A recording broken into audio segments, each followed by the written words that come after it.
Have you ever wondered how you can use proven theories to learn a language faster and more effectively?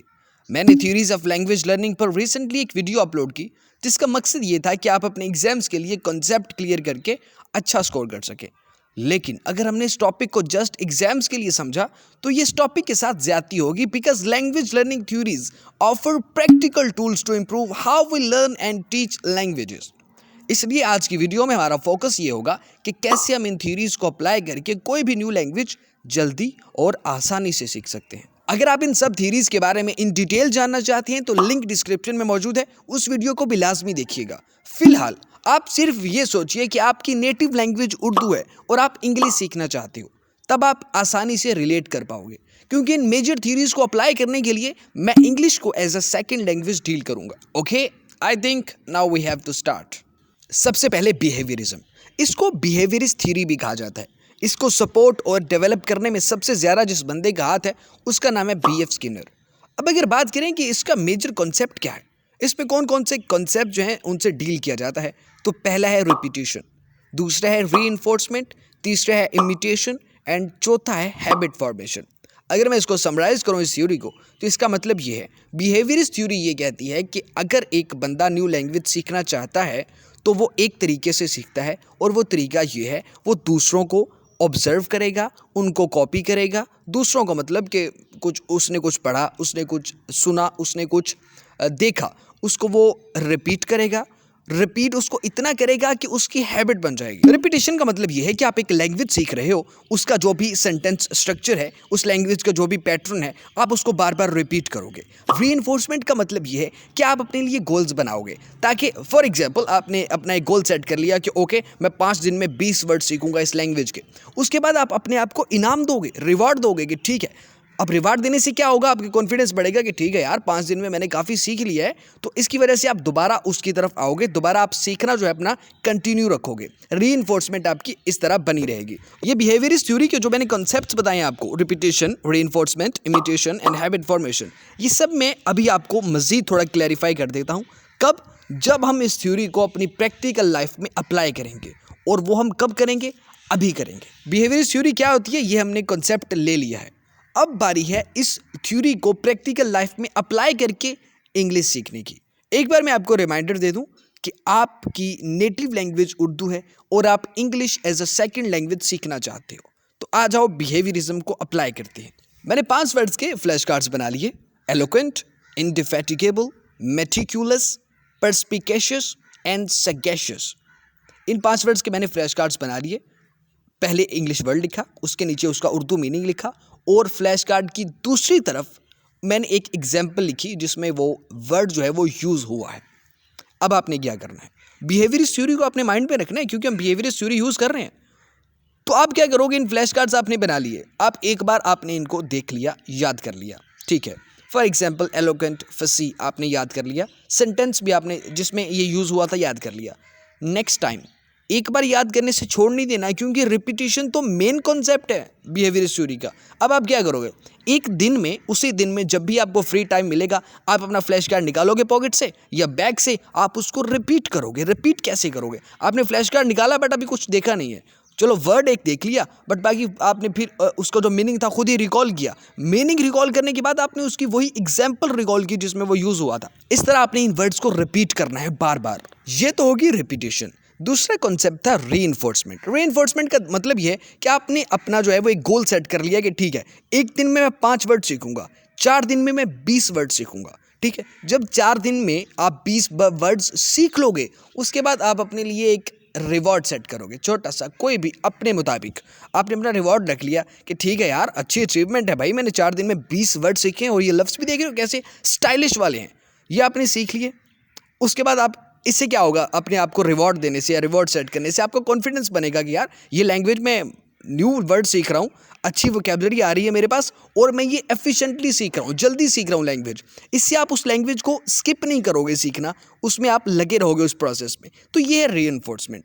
उसके बाद आ जाता है habit formation. तो habit formation जाहिर सी बात है, जब आप इन फ्लैश कार्ड्स को बार बार, जब ये आपको टाइम मिला, बार बार निकाल के देखोगे, बार बार उसको देखा, रिपीट किया, फिर रख दिया, फिर निकाला, फिर रिपीट किया, इस रिपीट करने से वो आपकी हैबिट बन जाएगी। हैबिट, और जब आप बार बार उस एग्जाम्पल को देखोगे तो आपकी वो जो वर्ड है वो यूज़ करने की भी हैबिट बन जाएगी कि आपने यूज़ कैसे करना है, वो आपको कॉन्टेक्स्ट समझ आने लग जाएगा।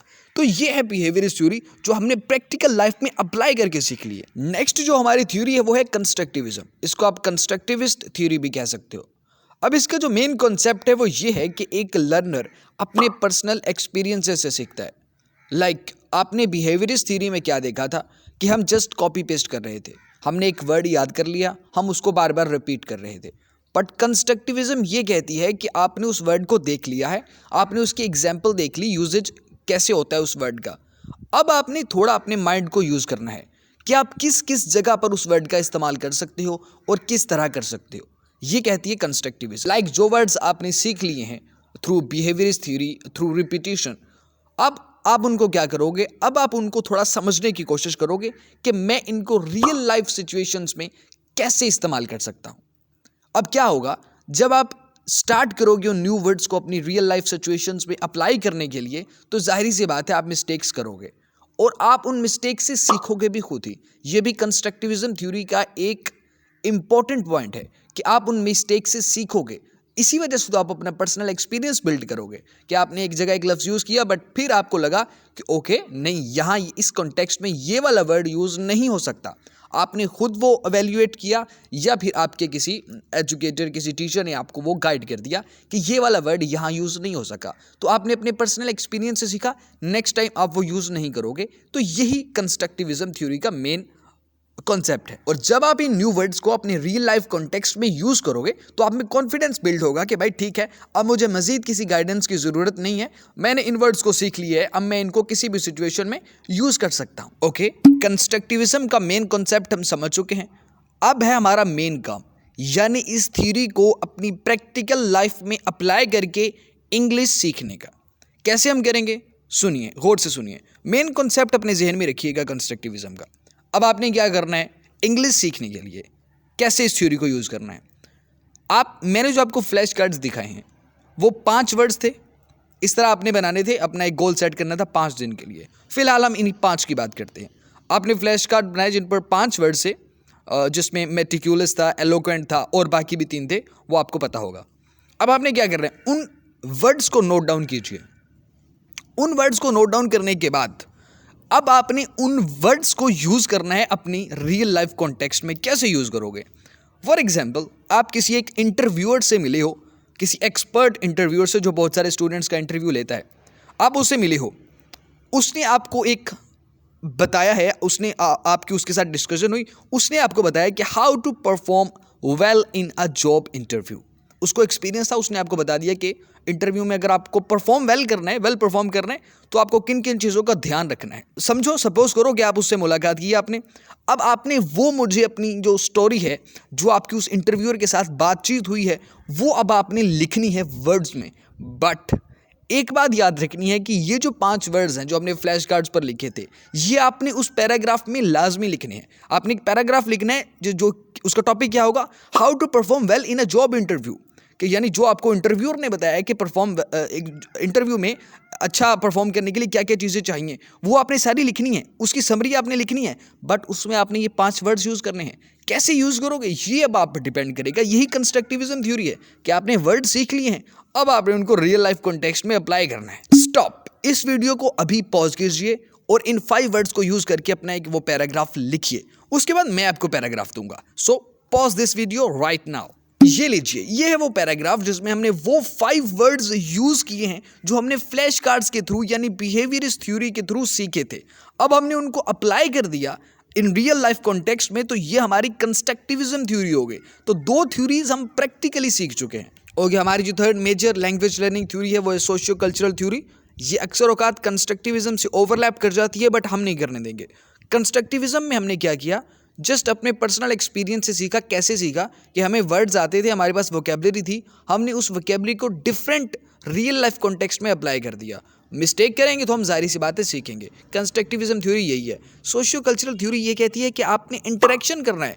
कंस्ट्रक्टिविज्म थ्योरी में हमने इंटरेक्शन नहीं किया किसी के साथ, हमने तो एक पैराग्राफ में वो वर्ड्स यूज़ कर दिए, बट इंटरेक्शन तो किसी के साथ नहीं हुआ। सोशियो कल्चरल थ्योरी का जो मेन कॉन्सेप्ट है वो यही है कि आपने ग्रुप डिस्कशंस में इन्वॉल्व होना है, आपने इंटरेक्शन करना है, आपने कन्वर्सेशन में इन्वॉल्व होकर वो वर्ड जो सीखे हैं ना, वो जो नॉलेज आपके पास है, उसको आपने रियल लाइफ सिचुएशन में, सोशल कॉन्टेक्स्ट में अप्लाई करना है, उसको यूज़ करना है, फिर आप सीखोगे। आप मिस्टेक करोगे तो सीखोगे, बट इसमें का जो एक मेजर कॉन्सेप्ट है ना इसमें सोशियो कल्चरल थ्योरी में, वो ये भी है कि आपने इंटरेक्शन अपने से ज़्यादा नॉलेज वाले बंदे के साथ करना है, तभी आप सीखोगे। जाहिर सी बात है, अगले के पास जब ज़्यादा रूल्स, ज़्यादा नॉलेज होगा, तभी आप उससे कुछ ले पाओगे ना। अगर वो सेम नॉलेज का है तो सोशियो कल्चरल थ्योरी का जो एसेंस है ना वो पूरा नहीं होता। तो इस वजह से सोशियो कल्चरल थ्योरी ये है। अब बात ये है कि हम इसको अपनी प्रैक्टिकल लाइफ में अप्लाई करके इंग्लिश कैसे सीख सकते हैं। इस थ्योरी को इंग्लिश सीखने के लिए प्रैक्टिकली अप्लाई करना बहुत आसान है। आपने वो वर्ड सीखे बिहेवियरिस्ट थ्योरी के थ्रू, रिपीटिशन के थ्रू, फ्लैश कार्ड्स के थ्रू जो वर्ड सीखे, अब आपके पास वो वर्ड्स है, बट जब तक आप उनको रियल लाइफ सिचुएशंस में, जब आप उनको किसी कन्वर्सेशन में, जब आप उनको किसी डिस्कशन में यूज़ नहीं करोगे तो आप उसके मास्टर नहीं बन सकते। बिकॉज सिर्फ पढ़ने से या लिख देने से आप लैंग्वेज मास्टर तो नहीं बन सकते। आप ये तो नहीं कह सकते कि मुझे ये इस लैंग्वेज में जो है वो प्रोफिशेंसी हासिल होगी, ये नहीं, जब तक आप उसको यूज़ ही नहीं करोगे कन्वर्सेशन में। अब आपने वो वर्ड सीख लिए, अब आपने उनको अप्लाई करना है। कैसे अप्लाई करोगे? किसी इंटरव्यूअर के साथ, किसी मोर नॉलेजेबल पर्सन के साथ आप इंटरेक्ट करो, उनके साथ डिस्कशन करो, कोई ग्रुप ढूंढो जहाँ आप डिस्कशन कर सकते हो। और अगर नहीं भी, अब बहुत सारे ऐप्स हैं इंग्लिश में, ऐसी वेबसाइट्स हैं जिन पर आप अगर उर्दू नेटिव स्पीकर हो तो वो इंग्लिश नेटिव स्पीकर है, आप उनके साथ डिस्कशन कर सकते हो। बट मेन आपका फोकस क्या होगा कि आपने इन जो वर्ड सीखे हैं इनको अप्लाई करना है, इनको अप्लाई करना है, किसी भी तरह उसमें एडजस्ट करना है। बार बार अप्लाई करके आप खुद ही सीख जाओगे कि ये वर्ड यहाँ यूज़ होना नहीं था, मैंने ज़बरदस्ती इसको घुसा दिया है, तो नेक्स्ट टाइम मैंने ऐसा नहीं करना। उसके बाद आप कैसे सीख सकते हो? एक डमी इंटरव्यूअर बनाइए। मतलब आप दो, एक एज फेलो हैं आप दोनों, दो बंदे, एक को इंटरव्यूअर बनाइए, एक को इंटरव्यूई बनाइए। तो वो आपसे क्वेश्चन पूछेगा, कुछ वर्ड्स वो यूज़ करेगा, कुछ आपने वर्ड्स यूज़ करने हैं जो सीखे हुए हैं। तो इस तरह आप इंटरेक्शन से आपको ये भी समझ आ जाएगी कि अगर अगला बंदा ये वर्ड ऐसे यूज़ कर रहा है तो मुझे आंसर में इस तरह का वर्ड यूज़ करना है, इस तरह का स्ट्रक्चर यूज़ करना है। तो ये सोशियो कल्चरल थ्योरी है। आई थिंक समझ आ चुकी होगी आपको। इन सब थ्योरीज को मर्ज करके अप्लाई करने के पीछे मेरा एक मकसद ये था कि ये ज़रूरी नहीं है, बल्कि ये होना ही नहीं चाहिए कि आप एक थ्योरी पर फोकस करो और उसी थ्योरी के ज़रिए एक न्यू इंग्लिश कह रहा हूँ, एक न्यू सेकंड लैंग्वेज सीखने की ट्राई करो। क्योंकि हमारे पास सारी थ्योरीज पड़ी हैं। ये बात ठीक है कि सबके डिसएडवांटेज भी हैं और एडवांटेज भी हैं। तो जाहिर सी बात है, हमारे पास सब ऑप्शन मौजूद है, तो हम क्या करेंगे? हम सारी थ्योरीज के एडवांटेज जो हैं उनको एक मर्ज करके एक न्यू थ्योरी ना बना लें? क्या क्या कह रहे हो? इसी वजह से ये जो 3 मेजर थ्योरीज थी, इनके हमने जो प्लस पॉइंट्स थे तीनों थ्योरीज के, वो हमने इकट्ठे करके अपनी इंग्लिश लैंग्वेज सीख ली है। यही काम था हमारा। और यहाँ वीडियो एंड हो चुकी है। सो वीडियो को लाइक एंड चैनल को सब्सक्राइब लाजमी कीजिएगा और दूसरों के साथ शेयर भी कीजिएगा। कुछ पूछना हो तो आप कमेंट बॉक्स में पूछ सकते हो। Bye bye, take care.